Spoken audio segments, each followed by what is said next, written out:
విశుక్ర ప్రాణహరణ వారాహి వీర్యనందిత. విశుక్రుడు భండాసురుని కుడి భుజము నుండి పుట్టినవాడు. విషంగుని సోదరుడు. ఇతడు భూలోకమునందలి జీవులను శుక్రము లేకుండా చేసి కామ ప్రళయమును సృష్టించెను. వీని ప్రాణాలను వారాహీదేవి హరించినది. ఆమె పరాక్రమాన్ని చూచి అమ్మ సంతోషించినది. లేదా విషంగా అనగా విరుద్ధమగు విషయ అభిలాష, దానిని వద పోగొట్టుటచే నందిత సంతోషించినది. కామేశ్వర ముఖాలోక కల్పిత శ్రీ గణేశ్వర.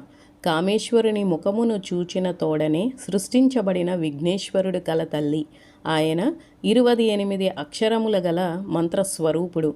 రాక్షస నిర్మితమైన విఘ్నయంత్రాలను నశింపజేసెను. దీనికి మరి ఒక అర్థం గణేశ్వరుడు.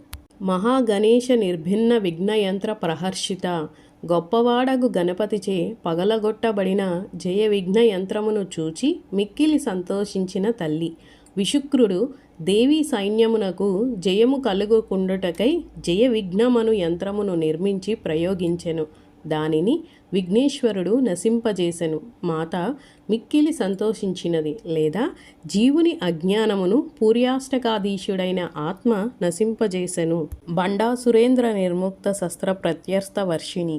బండాసురుడు ప్రయోగించిన శస్త్రములను నశింపజేయుటకు పెక్కు శస్త్రాస్త్రములను కురిపించిన తల్లి. లేదా జీవునిలో అనేక కోటి జన్మల అజ్ఞానముచే నెలకొన్న అహంకార మమకారాది వృత్తులను ఆత్మానందము చిదానందములచే పోగొట్టు తల్లి.